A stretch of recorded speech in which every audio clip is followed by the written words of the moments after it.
ہمارے حاجی عبدالوہاب صاحب رحمۃ اللہ علیہ اپنے بیان میں ایک عجیب قصہ سناتے تھے کہ ایک امریکی اور ایک مکسیکی کا قصہ کہ ایک مکسیکی جو ہے وہ سمندر کے کنارے ریت پر لیٹا ہوا ایک رسا دھاگا مچھلی شکار کرنے کا جس میں آگے کانٹا ہے، کانٹے میں کوئی گوشت ہے، کچھ ہے جس سے مچھلی دیکھ کر سونگھ کر آ جاتی ہیں، کانٹے میں پھنس جاتی ہیں۔ وہ سمندر میں ڈالے، سمندر کے کنارے ریت پہ لیٹا ہوا اس رسی کے اس دھاگے کے کنارے کو اپنے انگوٹھے میں لپیٹ کر آرام سے لیٹا ہوا تھا۔ ایک امریکی کا گزر ہوا، اس نے اس سے پوچھا کہ تم کیا کر رہے ہو؟ اس نے کہا تجھے نظر نہیں آ رہا میں کیا کر رہا ہوں؟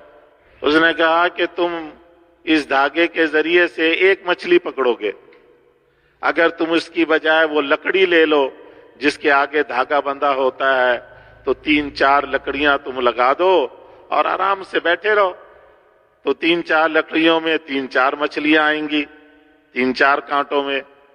تو اس مکسیکی نے کہا کہ اچھا پھر کیا ہوگا؟ امریکی نے کہا پھر ایسا ہوگا کہ وہ 3-4 مچھلیاں تم بیچو گے، تمہارے پاس پیسے زیادہ ہو جائیں گے، جب زیادہ پیسے ہو جائیں گے تو پھر اس نے کہا پھر کیا ہوگا؟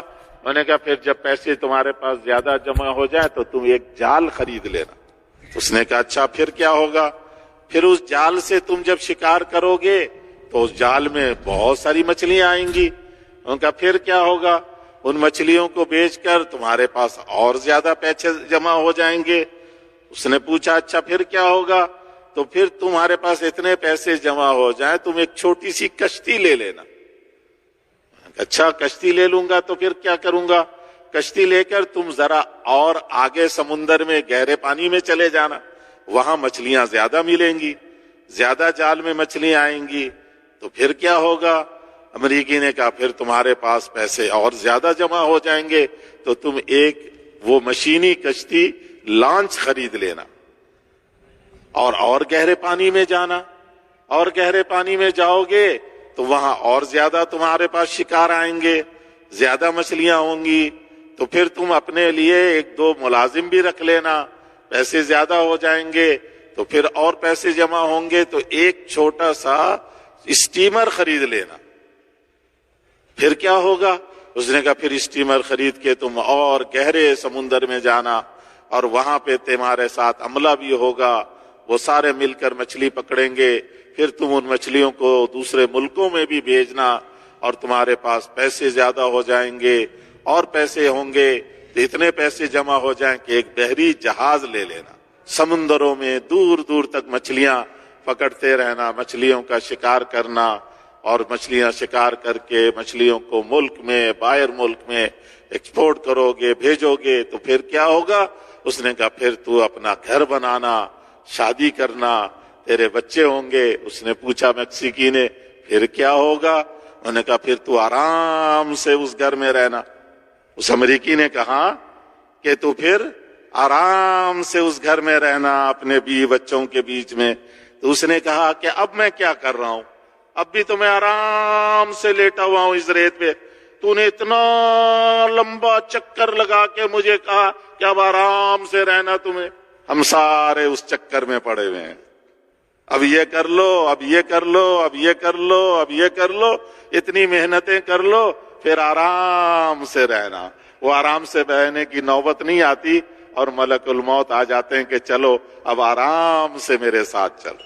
میرے بھائی اور بزرگوں، ہر طرف یہ دوڑ لگی ہوئی ہے، بس دنیا کی محنت میں اپنی صلاحیت کو لگا دو، اور صلاحیت کو لگا کر یہاں کی زندگی میں خوشیاں سمیٹ لو، راحتیں لے لو، اطمینان اور چین لے لو۔ مولانا یوسف صاحب رحمۃ اللہ علیہ فرمایا کرتے تھے کہ ساری دنیا اس محنت کے دھوکے میں پڑی ہوئی ہے، کیا حکومت کیا والے، کیا وزارت والے، کیا صدارت والے، کیا تجارت والے، کیا زراعت والے، کیا ملازمت والے، کیا جو ہے سیاست والے، سب کے سب دھوکے میں، سب ہم دھوکے میں، اور اس دھوکے کے اندر پڑے ہوئے ہیں۔ وہ جیسے وہ بلی جو ہے کا قصہ ہماری کتابوں میں ہم پڑھتے تھے، عربی کتابوں میں، کہ ایک بلی نے ایک ریتی کے اوپر اس نے زبان پھیر دی. زبان پھیری تو اس کی زبان کٹ کے اس میں سے خون نکلنے لگا. تو اس خون کو اس نے چاٹ لیا. بڑا مزہ آیا. وہ یہ سمجھنے لگی کہ یہ جو ریتی ہے اس کو میں چاٹ رہی ہوں تو اس میں سے خون نکل رہا. خون تو اس کی زبان کٹنے سے نکل رہا تھا اور وہ ریتی کو چاٹتی جا رہی ہے اور خون نکلتا جا رہا اور اسی خون کو وہ چاٹتی جا رہی ہے. اس ریتی کے اندر سے خون نکلنے کے دھوکے میں اپنی جان گنوا بیٹھی. ہم سارے اسی دھوکے میں اپنے آپ کو بربادی کی طرف لیے چلے جا رہے. یہاں جو اس وقت ہمیں جمع کیا گیا ہے، یہ جو جتنی محنتوں کی شکلیں ہم نے بتلائیں ان میں سے کسی محنت کے لیے نہیں. ہم بھی یہاں ایک محنت کے لیے جمع ہوئے ہیں، لیکن یہ وہ محنت ہے جس محنت کے لیے رب کائنات، رب عرش عظیم، رب ذوالجلال اللہ جل جلالہ عما نوالہ نے انبیاء علیہم الصلوات والتسلیمات کی برگزیدہ ہستیوں کو چن کر اس محنت میں لگایا. اور وہ محنت یہ ہے کہ انسانوں کے قلوب میں اللہ کی ذات کا نور آ جائے، اللہ کی پہچان اور معرفت آ جائے. یہ انسان اپنے اللہ کو جان لے، اپنے اللہ کو مان لے اور اپنے اللہ کو جان کر مان کر جیسے اللہ چاہے ویسے زندگی گزارے.